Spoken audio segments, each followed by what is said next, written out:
Hello दोस्तों, welcome to horror vibes. Missing 411 David Paulides की लिखी हुई कुछ किताबों की सीरीज़ है जिसमें अजीब तरीके से गायब हो जाने वाले लोगों के बारे में लिखा गया है। कई सालों तक ये लोग गायब हो जाते हैं और कई सालों बाद ये लोग अचानक से मिल जाते हैं, और जब उनसे इन्वेस्टिगेट किया जाता है और पूछा जाता है कि वो लोग कहाँ पर थे, तो उसके बारे में उनको कुछ भी पता नहीं होता है। कई बार तो इंटरव्यूज़ के दौरान ये भी पता चला है कि उन लोगों को कुछ याद भी नहीं रहता कि वो लोग इतने सालों तक कहाँ हैं। उन लोगों को बस ऐसा फील होता है कि वो लोग एक गहरे नींद से उठे हैं। कई बार वो लोग जहाँ पर जाते हैं वहाँ से कई मील दूर पाए जाते हैं और उनको खुद भी नहीं पता होता कि वो वहाँ पर कैसे पहुँचे। डेविड कुलाइडस की लिखी हुई इन किताबों में ऐसी कई घटनाओं के बारे में लिखा गया है जिनके बारे में मैं आज आप लोगों को बताने वाला हूँ। लेकिन ये जो पहली घटना मैं आपको बताने वाला हूँ, ये डेविड कुलाइडस की लिखी गई किताबों में से एक नहीं है। ये घटना मुझको रेडिट से मिली है और सुनने में काफ़ी ज़्यादा अजीब है और मिस्टीरियस भी। तो आप लोग वीडियो को एंड तक ज़रूर देखिएगा। साथ ही अगर आप लोग मिसिंग 411 से रिलेटेड और वीडियोस देखना चाहते हैं तो उनका लिंक मैंने आपको डिस्क्रिप्शन में दे दिया है। आप वीडियो के डिस्क्रिप्शन में जाके और वीडियोस को देख सकते हैं। साथ ही मैं आपको ये भी बता दूं कि अगर आप चैनल पर नए हैं और आपको हॉरर स्टोरीज और मिस्टीरियस स्टोरीज सुनना पसंद है तो आप हॉरर वाइब्स को सब्सक्राइब कर सकते हैं। और अगर आपके साथ भी कोई ऐसी अजीब सी घटना घटी हो जो आप हमसे शेयर करना चाहते हैं तो वो आप मुझे मेरे इंस्टाग्राम पे भेज सकते हैं, जिसका लिंक मैं वीडियो के डिस्क्रिप्शन में दे दूंगा। वीडियो को लाइक करना मत भूलिएगा, साथ ही चैनल को सब्सक्राइब करना तो बिल्कुल भी मत भूलिएगा। और मुझे कमेंट करके ये भी बताइए कि आपको वीडियो कैसी लगी और मैं अगली वीडियो किस टॉपिक पर बनाऊं। तो ज़्यादा टाइम ना लेते हुए वीडियो करते हैं शुरू और खो जाते हैं अंधेरों में।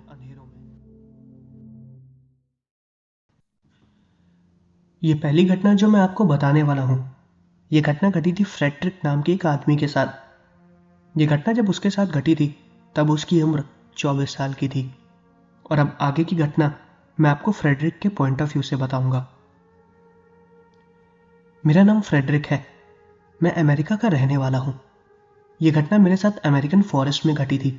इस घटना के बारे में मैं आपको ज़्यादा डिटेल नहीं दे पाऊंगा, लेकिन ये घटना मेरे साथ घटी थी, ये बात एकदम सच है। 1981 में मैं अमेरिकन फॉरेस्ट में अपने कुछ दोस्तों के साथ कैंपिंग करने गया था। दिन काफ़ी अच्छा था। उस दिन मेरा जन्मदिन था। मैंने अपने दोस्तों से बोला था कि हम जन्मदिन कैंपिंग साइड में मनाएंगे। हम सब बहुत ज़्यादा खुश थे। हमारे कैंपिंग ग्रुप में मेरे दोस्त जूलिया, मेलो और जॉन भी थे। हम चारों लोग बेस्ट फ्रेंड थे। इस घटना के बाद से उन तीनों लोगों ने मुझसे बात करना भी बंद कर दिया। नॉर्मल कैंपिंग लोकेशन की जगह हम लोग एक नई कैंपिंग लोकेशन पर गए थे। अमेरिकन फॉरेस्ट में वो लोकेशन पर ज़्यादा लोग कैंपिंग के लिए नहीं जाते हैं। हालांकि वहाँ पर कैंपिंग के लिए मना नहीं है जाने के लिए, लेकिन भीड़ कम होने की वजह से वहाँ पर कोई नहीं जाता है। कई लोग बोलते हैं कि वहाँ पर जंगली जानवर भी रहते हैं जो उस एरिया में आया करते हैं। दरअसल कैंपिंग का वो लोकेशन एक बड़ी सी झील के पास है जहाँ पर अक्सर जानवर पानी पीने आया करते हैं, तो लोग अपनी सुरक्षा के लिए वहाँ पर नहीं जाते हैं। और वही शायद मेरी सबसे बड़ी गलती थी। हमने अपना कैंप सेटअप किया। मैं और जूलिया कैंप फायर जला रहे थे।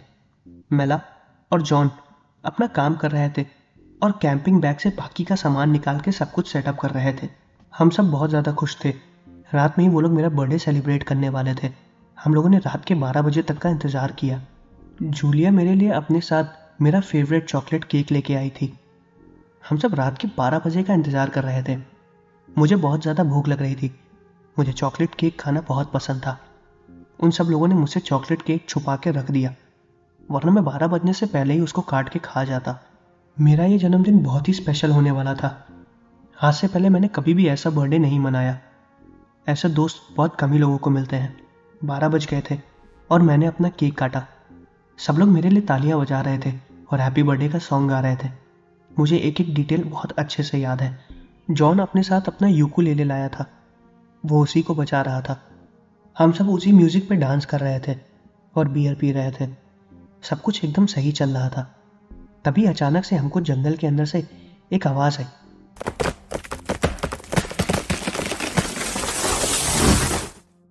वो आवाज़ एक पेड़ के गिरने की थी। वो आवाज़ इतनी तेज थी कि हम सब एकदम शांत हो गए। ऐसा लगा कि कोई बम ही फट गया हो। अंधेरे में हमें वो पेड़ बिल्कुल भी दिखाई नहीं दिया था। बाकी के कैंपिंग लोकेशन जहाँ पर लोगों ने कैंप लगाया हुआ था वो हमसे काफ़ी ज़्यादा दूरी पर था, और जहाँ पर वो पेड़ गिरा था वो हमसे काफ़ी दूरी पर था, लेकिन अपोजिट साइड में था। जॉन ने मुझसे बोला कि हमें चल के देखना चाहिए, आखिर इतनी रात में कौन सा पेड़ गिरा है। जूलिया और मेला ने हम दोनों को बोला कि तुम लोग पागल हो क्या, इतनी रात में तुम लोग अंधेरे में कहाँ जाओगे, हमें यहीं पर रहना चाहिए, हमें इन सब चीज़ों में नहीं पड़ना चाहिए। उन दोनों के डरे हुए चेहरे देख के मैं और जॉन ज़ोर ज़ोर से हंसने लगे। हम दोनों ने काफ़ी ज़्यादा बियर पी ली थी और हम लोग काफ़ी ज़्यादा नशे में थे। हमने उन दोनों की बात नहीं मानी और अंधेरे में उस जगह जाने लगे जहाँ से हमें उस पेड़ के गिरने की आवाज़ आई थी। जहाँ पर हमने कैंप सेटअप किया था वहाँ से मैं और जॉन करीबन 30 यार्ड की दूरी पर चले गए। अंधेरा काफ़ी ज़्यादा था, हमें हमारी कैंप फायर दूर से दिखाई दे रही थी और कैंप फायर के पास बैठी मेला और जूलिया भी। तभी जूलिया ने हम लोगों को बुलाया कि तुम लोग अंधेरे में जा रहे हो, कम से कम टॉर्च लेके तो चले जाओ। हम लोग उनकी बात पर जोर से हंसने लगे। तभी मैंने जॉन से बोला कि ये लोग सही कह रही हैं, टॉर्च ले आओ वरना हमें अंधेरे में कुछ दिखाई नहीं देगा। जॉन ने मुझसे कहा ठीक है, और वो फिर जूलिया और मेला के पास टॉर्च लेने के लिए चला गया। मैं दोबारा उसी तरफ जा रहा था जहाँ से मुझे आवाज़ आई थी। नशे में मैं काफ़ी तेज़ चल रहा था। जॉन, मेला और जूलिया मुझसे इतना दूर हो गए थे मुझे पता भी नहीं चला। तभी मुझे मेरे पीछे से एक बड़े से पेड़ की गिरने की आवाज़ आई और उसके बाद का मुझे कुछ भी याद नहीं है। जब मेरी आंखें खुली तो सुबह हो चुकी थी। मुझे कुछ भी समझ में नहीं आ रहा था कि आखिर मेरे साथ क्या हुआ। मैं एक पेड़ के पास बैठा हुआ था, मेरे सर में बहुत ज़ोर से दर्द हो रहा था, मेरे हाथ पैर काफ़ी ज़्यादा गंदे थे और मैंने कुछ और ही कपड़े पहने हुए थे। मेरी दाढ़ी बढ़ चुकी थी जिसके बारे में मुझे कुछ भी पता नहीं था। मेरे आधे चेहरे पर चॉकलेट लगी हुई थी और ये वही चॉकलेट केक था जो शायद मैंने अपने बर्थडे वाले दिन खाया था। मैंने किसी की एक बड़ी सी जैकेट पहनी हुई थी जिसमें छेद थे, वो फटी हुई थी। पुराने शूज़ और सॉक्स, मेरे कपड़े बहुत ज़्यादा पुराने थे और मुझ में से बहुत ही गंदी बदबू आ रही थी। मेरे बाल भी काफ़ी ज़्यादा बढ़ चुके थे और बहुत ज़्यादा गंदे थे। मैंने जब अपने हाथ पैरों को देखा तो मैं देख के हैरान हो गया। मेरे हाथ पैर भी बहुत ज़्यादा गंदे थे, नाखून भी बढ़ चुके थे। सब मेरे साथ क्या हुआ मुझे कुछ भी समझ में नहीं आ रहा था। मैं उजाले में ही इधर उधर भाग रहा था लेकिन मुझे कहीं कोई भी दिखाई नहीं दिया। मैं उस जगह से काफ़ी ज़्यादा दूर था जहाँ पर मैंने अपने कैंप को सेटअप किया था। मैं चिल्ला के जूलिया, मेला और जॉन को आवाज़ दे रहा था और चारों तरफ भाग रहा था, लेकिन मुझे किसी ने भी नहीं सुना। मुझे पता नहीं मैं किस लोकेशन पर था। कुछ दूर जंगल में पैदल चलने के बाद मुझे एक रोड दिखी जो कि अमेरिकन स्ट्रीट हाईवे था। वो हाईवे हमारी कैंपिंग लोकेशन से करीबन 10 किलोमीटर दूर था। मुझे कुछ भी नहीं समझ में आया कि मैं यहाँ पर कैसे पहुँचा। जब मैं उस हाईवे पर चल रहा था तो कई गाड़ियाँ जा रही थी। मैंने उन्हें रोकने की कोशिश की लेकिन वो मेरी मदद के लिए नहीं रुकी क्योंकि मेरा हुलिया इतना ख़राब था कि वो लोग मुझे पागल समझ रहे थे। कुछ देर और आगे चलने के बाद एक पुलिस की कार दिखाई दी। मैं उस कार के सामने जाके खड़ा हो गया। उन पुलिस वालों ने मेरे सामने ही गाड़ी रोकी। वो लोग तुरंत नीचे उतरे और उन्होंने मेरे ऊपर रिवॉल्वर तान दी। मेरे साथ जो भी घटना घटी मैंने उन्हें बताया, लेकिन वो लोग मेरी बात पर विश्वास नहीं कर रहे थे। उन्होंने मुझसे मेरा नाम पूछा, तब मैंने उनको अपना नाम फ्रेडरिक बताया। जैसे ही मैंने उनको अपना नाम फ्रेडरिक बताया वो लोग बहुत हैरान हो गए। उनमें से एक पुलिस वाले ने तुरंत अपनी कार के ड्रॉर को खोला और उसमें से एक फ़ोटोग्राफ निकाली और मुझे दिखाया। वो मेरी ही फ़ोटोग्राफ थी। उस फोटोग्राफ को देख के मैं एकदम हैरान हो गया। पुलिस वालों ने जो मुझे सवाल पूछा वो सवाल सुनते ही मैं एकदम पागल सा हो गया। उन्होंने सबसे पहले मुझसे यही पूछा कि मैं पिछले 6 महीने से कहाँ था। मुझे कुछ भी नहीं पता ये किस चीज़ के बारे में बात कर रहे थे। मैंने पुलिस वालों को बताया कि 6 महीने से मैं गायब था, मुझे खुद भी नहीं पता। मैं रात में अपने दोस्तों के साथ कैंपिंग करने गया था। उसके बाद अंधेरे में मुझे एक पेड़ गिरने की आवाज़ आई और उसके बाद जब मेरी आंखें खुली तो मैं अजीब कपड़ों में और दूसरी जगह था। मेरे साथ क्या हुआ मुझे कुछ भी नहीं पता। पुलिस वालों को मेरी बात समझ में नहीं आ रही थी और ना ही मुझे पुलिस वालों की बात। उन्होंने मुझे तुरंत अपने कार में बैठाया और पुलिस स्टेशन लेके चले गए।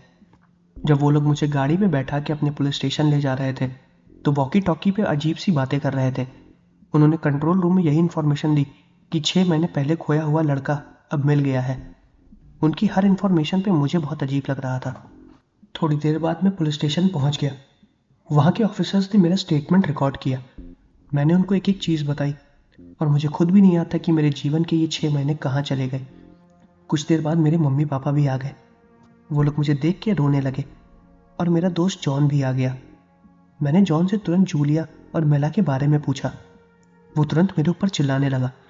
उसने कहा कि मैं अचानक से गायब हो गया था, पर सच तो ये है कि मैं वहीं पर ही था। मैंने जॉन को अपनी बात समझाने की कोशिश की। जॉन ने मुझे बताया कि जब वो जूलिया और मेला से टॉर्च लेने गया था, तभी अंधेरे से दोबारा एक बड़े से पेड़ के गिरने की आवाज़ आई। उसने टॉर्च उठाई और फिर हम तीनों लोग साथ में तुमको ढूंढने आए, लेकिन तुम हमें नहीं दिखे। कुछ दूर आगे जाने के बाद हमने देखा कि एक बड़े से पेड़ की टहनी नीचे गिरी हुई थी, लेकिन तुम वहां पर नहीं थे। हमने तुम्हें बहुत ढूंढा। रात भर हम तीनों लोग तुम्हें ढूंढते रहे, लेकिन तुम्हारा कुछ भी पता नहीं चला। जब हम तुम्हें जंगल में ढूंढ रहे थे और तुम नहीं मिले, तो हम अपने कैंप के पास वापस आए, तो हमने देखा कि तुम्हारा पूरा बर्थडे केक चारों तरफ बिखरा पड़ा है। ऐसा लग रहा था कि किसी ने बहुत बुरी तरीके से उसे खाया हो। हमें पहले लगा कि शायद तुम किसी तरीके का कोई मजाक कर रहे हो, लेकिन काफ़ी देर तक हमें तुम नहीं दिखे। उसके बाद हमने पुलिस वालों को इन्फॉर्म किया और आसपास के फॉरेस्ट रेंजर को इन्फॉर्म किया। वहां पर सब लोग तुम्हें ढूंढने आए और तुम्हें ढूंढने का काम करीबन 7 दिनों तक चला।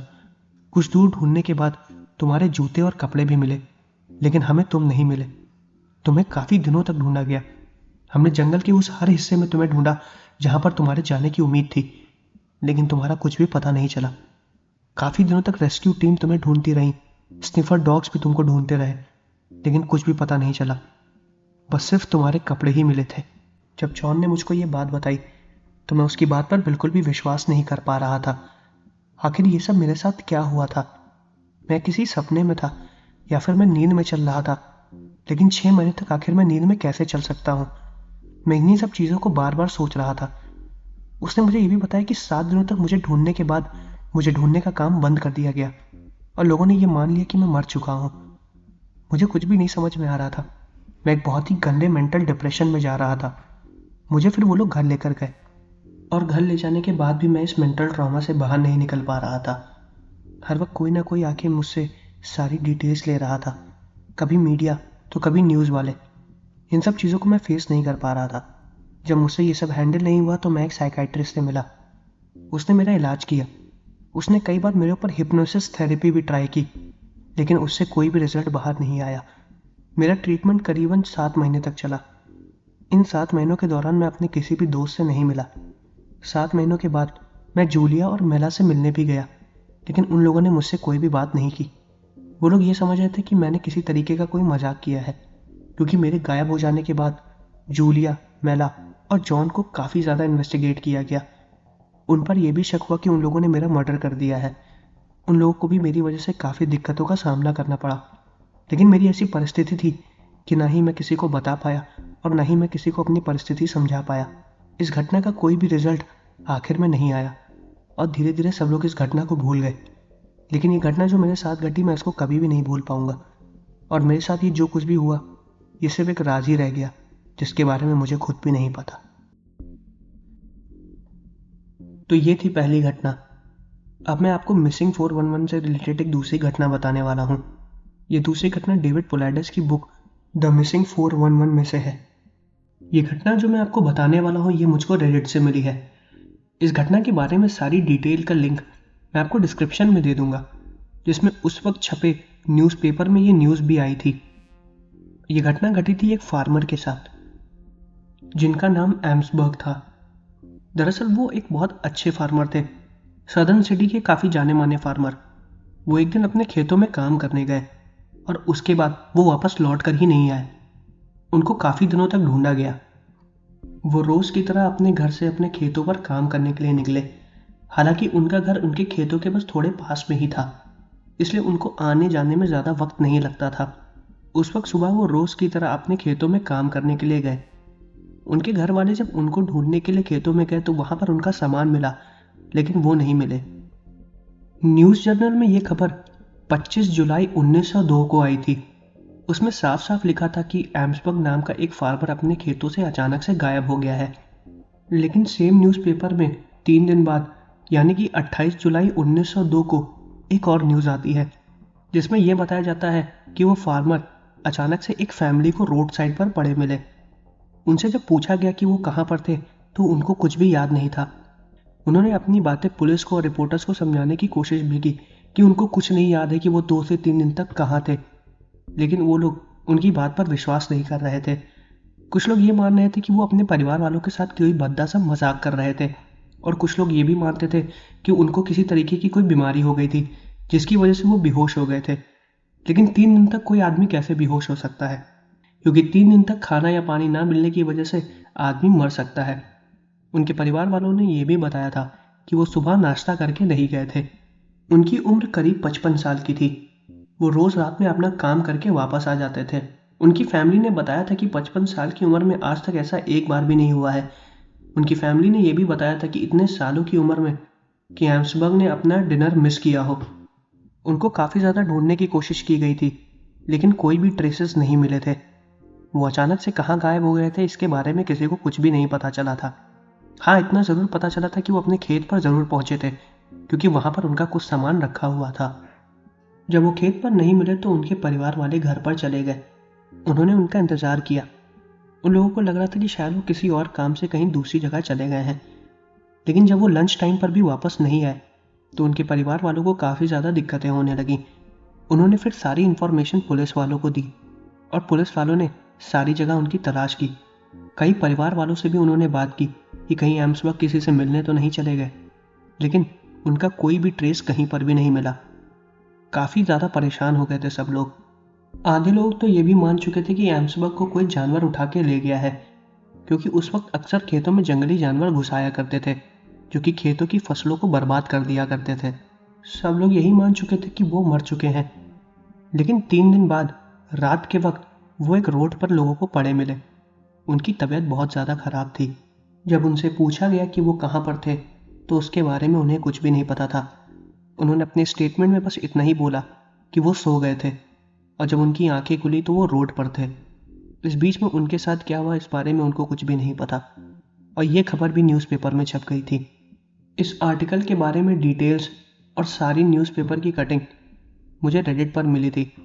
मैंने उस पर्टिकुलर आर्टिकल की लिंक आपको डिस्क्रिप्शन में दे दी है। अगर आप उसके बारे में और भी ज़्यादा डिटेल से जानना चाहते हैं तो आप डिस्क्रिप्शन में जाके उसको देख सकते हैं। तो दोस्तों, ये थी मिसिंग 411 से रिलेटेड एक दूसरी घटना। अब मैं आपको एक और तीसरी घटना बताने वाला हूँ। ये तीसरी घटना भी एकदम सच्ची है। इस तीसरी घटना से रिलेटेड डिटेल्स मैंने आपको डिस्क्रिप्शन में दे दिया है। आप लिंक पर जाके क्लिक करके उस डिटेल्स को पढ़ सकते हैं, और उस आर्टिकल को भी। न्यूज़पेपर की कटिंग्स भी उसी में ही आपको मिल जाएंगी। फिलहाल इस वीडियो में मैंने ज़्यादा घटनाओं को कवर नहीं किया है, लेकिन जो लिंक मैं आपको प्रोवाइड करा रहा हूँ उसमें आपको मिसिंग 411 से रिलेटेड कई घटनाएं मिल जाएंगी, तो आप उसको पढ़ भी सकते हैं। डेविड पोलार्डस के हिसाब से ज़्यादातर ये घटनाएं फार्मर्स के साथ ही घटी थी, और जितनी भी घटनाएं आपको उस लिंक में मिलेंगी वो सारी डेविड पोलार्डस की बुक में से ही है। शायद ही उन घटनाओं को किसी ने पढ़ा हो।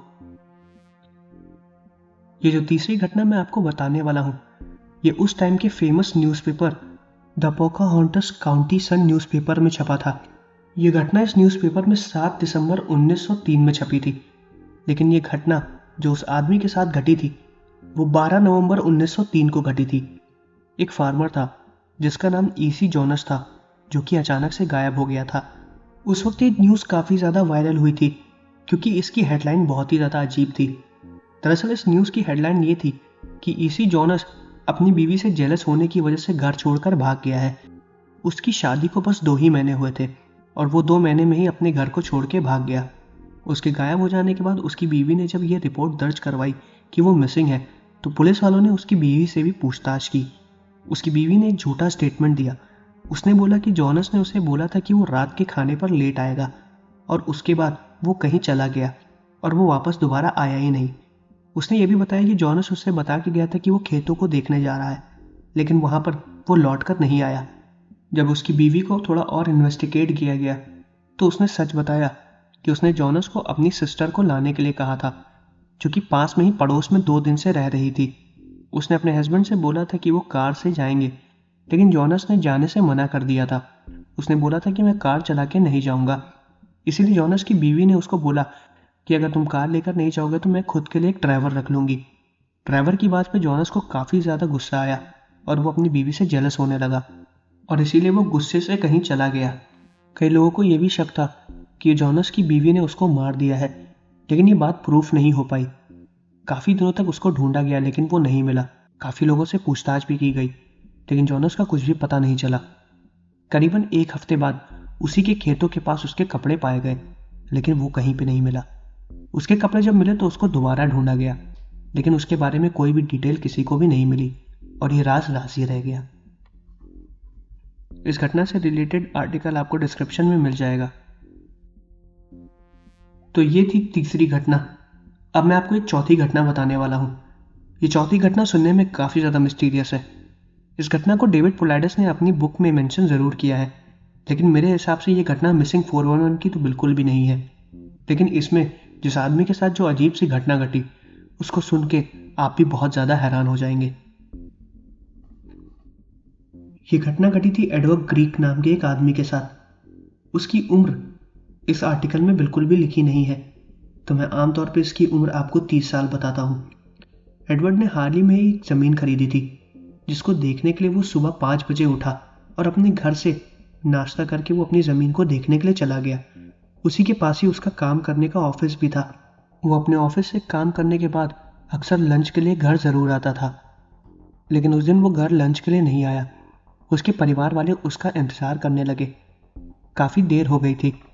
लंच पर न आने की वजह से उसके परिवार वाले उसको ढूंढने के लिए उसी जगह पर गए जहाँ पर उन्होंने ज़मीन खरीदी थी, और वो देख के हैरान हो गए। उन्होंने एडवर्ड को बहुत ही ज़्यादा बुरी हालत में देखा।